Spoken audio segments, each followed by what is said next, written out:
అందరికీ నమస్కారం. అమ్మ మాట అమ్మాయి బాట ఛానల్కి స్వాగతం. విఘ్నేశ్వరుడు తరువాయి భాగం చెప్పుకుందామా? కృష్ణుడి మాటలకు నవ్వి మృదంగ కేసరి, అలాగని తప్పించుకోబోతున్నావా? వీల్లేదు. నీ మురళీగానం గొప్పదో నా మృదంగ వాయిద్యం గొప్పదో ఇప్పుడే తేలిపోవాలి అన్నాడు. కృష్ణుడు గడగడలాడుతూ ఊదడానికి మురళి తీశాడు. మృదంగ కేసరి మఠం వేసి మధ్యలో వాయించటం మొదలుపెట్టాడు. కృష్ణుడు యమునా కళ్యాణి రాగాన్ని వాయిస్తూ మృదంగ కేసరిని తికమక పెట్టి టక్కున హంసధ్వని రాగాన్ని అందుకొని అద్భుతంగా వాయిస్తుంటే మృదంగ కేసరి పరవశించి మైమరచి మధ్యలో విడిచి నృత్యం చేయటం మొదలుపెట్టాడు. కృష్ణుడు హంసధ్వని రాగాన్ని చిత్ర విచిత్ర గతులతో స్వరాలు మరింత దురితంలోకి పలికిస్తూ ఉంటే మృదంగ కేసరి రూపు విడిచి విఘ్నేశ్వరుడై తొండమెత్తి బొజ్జ ఊపుకుంటూ తాండవం చేశాడు. మధ్యల మాయమై ఎలుక గంతులు వేసింది. విఘ్నేశ్వరుడు తనకు ప్రియతమైన హంసధ్వని రాగానికి పులకించిపోతూ తాండవం చేస్తూ అలసిపోతుంటే కృష్ణుడు టక్కున మురళి వాయించటం ఆపి విఘ్నేశ్వరుడు పడిపోకుండా ఒడిసి పట్టుకొని, పార్వతీనందన, మళ్ళీ బోర్లా పడ్డావంటే మీ అమ్మ మురళీగానాన్ని వినకూడదని శపించిపోతుందేమోనన్న భయంతో నిన్ను కింద పడిపోకుండా పట్టుకున్నాను. మరేమనుకోకు లంబోదరా అన్నాడు. విఘ్నేశ్వరుడు, కృష్ణ, నీ మురళీగానాన్ని వినాలనే ఇలా వచ్చాను. మన కృష్ణ వినాయకీయం నిజంగా సుందరకాండే అన్నాడు. కృష్ణుడు, విఘ్నేశ, పాపం నీ వాహనం మద్దెల దరువులు బాగా తిన్నదే అని అంటూ ఎలుకను ముద్దుగా నిమిరాడు. విఘ్నేశ్వరుడు, కృష్ణ, కంసుడికి అంత్యకాలం సమీపించింది. ధనుర్యాగం సాకుతో నిన్ను తీసుకురమ్మని అక్రూరుణ్ణి పంపుతాడు, వెళ్ళు, విజయోస్తు అని చెప్పాడు. కృష్ణుడు, అంతా నీ దయ స్వామి అని చేతులు మోడ్చి మ్రొక్కాడు. విఘ్నేశ్వరుడు, అవతారమూర్తివి, నా దయ కాదు నీ లీల అన్నట్లు ఆర్క కుబ్జ రూపంతో నీ కోసం ఎదురు చూస్తూ ఉంటుంది, అనుగ్రహించు అని చెప్పి ఎలుక వాహనం ఎక్కి ఆకాశానికి రివ్వున వెళ్ళి అంతర్ధానమయ్యాడు. అక్రూరుడు కృష్ణ బలరాములను మధురాపురానికి రథం మీద తీసుకువెళ్ళాడు. అష్టవంకరలతో ఉన్న కుబ్జ కృష్ణుడికి ఎదురొచ్చి పాదాలకు మ్రొక్కి చందనం పూసింది. కృష్ణ బలరాములకు పూలమాలలు వేసింది. కృష్ణుడు ఆప్యాయంగా కుబ్జను 2 చేతులతో లేవనెత్తాడు. కుబ్జ రూపం పోయి అప్సరస రూపంతో ఆర్క దేవలోకం చేరుకుంది. కంసుడు తనను చంపాలని చేసిన కపటోపాయాలన్నింటినీ చిత్తు చేసి కృష్ణుడు కంసుణ్ణి పట్టుకొని సింహాసనం నుంచి ఈడ్చిలాగాడు. కంసుడు మరణించాడు. దేవకీ వసుదేవులను కారాగార విముక్తులను చేసి కృష్ణుడు ఉగ్రసేనుడిని కాకుండా కారాగారం నుండి విడిపించి అతని సింహాసనం అతని పరంచేశాడు. కృష్ణ బలరాములు పెద్దవాళ్ళయ్యారు. కృష్ణుడు అనేక మంది దుర్మార్గులను రాక్షసులను నిర్మూలించి సముద్రంలోకి చొచ్చుకొని దుర్భేద్యంగా ఉండేలాగా ద్వారకా నగరాన్ని నిర్మాణం చేయించి అన్న బలరాముణ్ణి యాదవులకు పెద్దగా చేసి రాజరికాన్ని నెలకొల్పాడు. కృష్ణుడు రుక్మిణిని తెచ్చుకొని వివాహం చేసుకున్నాడు. సర్వ సంపదలతో తులతూగుతున్న కృష్ణుడు ఎప్పటి వలెనే ఆవులను కాస్తూ పాలు పితుకుతూ గోపాలకృష్ణుడుగానే ద్వారకలో ఉంటున్నాడు. ద్వారకా నగరం ప్రక్కనే సత్రాజిత్తు అనే ప్రముఖుడు రాజువలే సంస్థానం ఏర్పరచుకొని భోగభాగ్యాలతో తులతూగుతున్నాడు. తాను సూర్యవంశ క్షత్రియుడనని సగర్వంగా చెప్పుకుంటూ సూర్యోపాసకుడై గొప్ప తపస్సు చేశాడు. సూర్యుడు ప్రసన్నుడై సమంతకమణి అనే పెద్ద వజ్రాన్ని అతనికి ప్రసాదించాడు. శమంతకమణి నుండి వెలువడే కాంతి కిరణాలు బంగారు కణికలై ప్రతిరోజు అతనికి అంతులేని బంగారం సమకూరుతుండేది. సత్రాజిత్తు ప్రముఖులనిపించుకుంటున్న వారికి ఆహ్వానాలు పంపి మరీ వచ్చిన వారందరికీ మణిని చూపించి మణి ప్రభావాన్ని వర్ణిస్తూ మురిసిపోతూ ఉండేవాడు. కృష్ణుడికి కూడా ఆహ్వానం పంపాడు. కానీ కృష్ణుడు రాలేదు. ఎప్పుడో వీలు చూసుకొని వస్తానని తిరుగు కబురు పంపించాడు. గర్విష్ఠి అయిన సత్రాజిత్తు కృష్ణుడిపై ద్వేషం పెట్టుకున్నాడు. కృష్ణుడి గురించి ఎన్నో విశేషాలు విన్నా ఒక యాదవ ప్రముఖుడిగా తప్పితే కృష్ణుడిపై అతనికి పెద్ద అభిప్రాయం ఏర్పడలేదు. సత్రాజిత్తుకు సత్యభామ అనే అసమాన సౌందర్యవతి అయిన కుమార్తె ఉంది. శమంతకమణితో పాటు సత్యభామ సౌందర్యం కూడా విఖ్యాతికెక్కింది. జరాసంధుడి లాంటి రాజాధిరాజులు సైతం సత్యభామను చేపట్టాలని కాచుకొని ఉన్నారు. సత్యభామకు విఘ్నేశ్వరుడిపై ఎనలేని భక్తి విశ్వాసాలున్నాయి. ఆమె ప్రతి వినాయక చవితికి విఘ్నేశ్వరుణ్ణి భక్తి శ్రద్ధలతో పూజించి కృష్ణుణ్ణి తన ఆధీనుడిగా చేయవలెనని కోరుకుంటూ ఉండేది.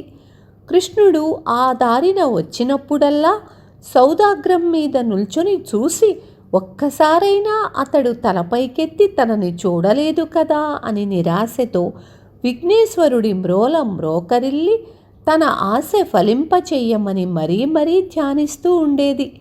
సత్రాజిత్తుకు కుమార్తె మనసు తెలిసి కూడా తెలియనట్లే ఉండేవాడు. ఒకనాడు సత్య విఘ్నేశ్వరుడి ముందు మోకరిల్లి ఉండగా చూసి, ప్రత్యక్ష దైవమైన సూర్యభగవానుడి అనుగ్రహం మనపైన ఉండగా ఇలాంటి మ్రొక్కుబడులు దేనికమ్మా అన్నాడు.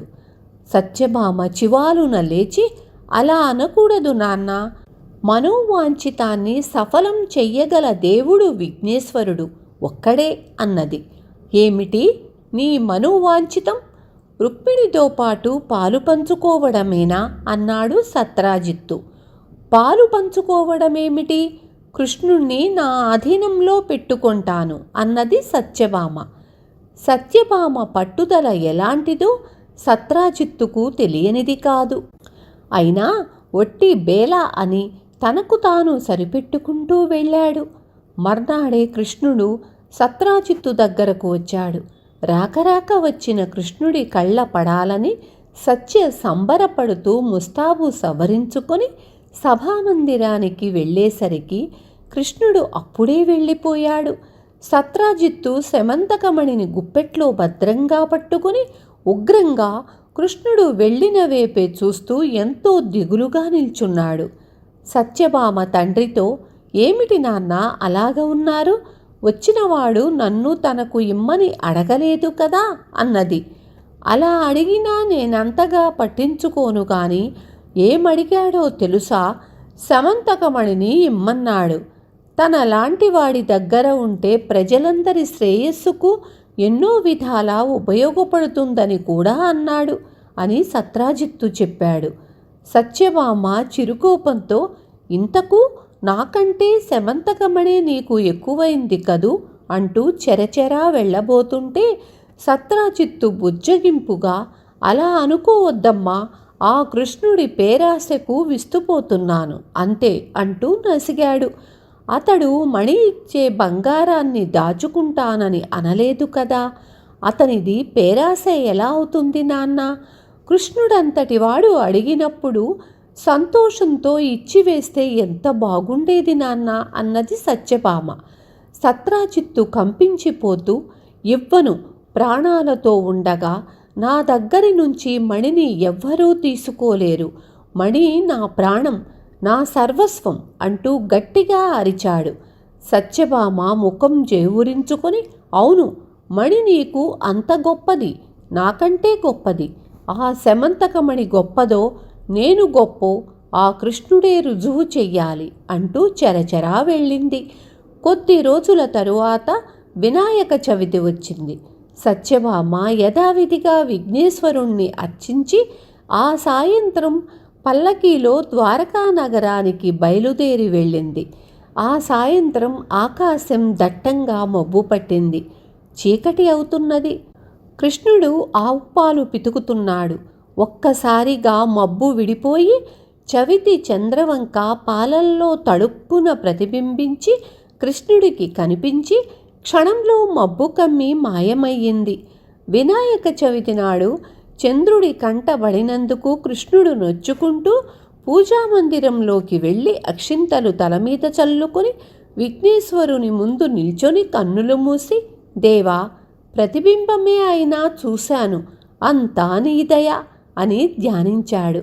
అతడు అలా ధ్యానిస్తున్నప్పుడు, కృష్ణ, నీవు చూడాలని చూడలేదుగా, నీలాపనింద పడినా మబ్బు విడిపోయినట్లే విడిపోతుంది.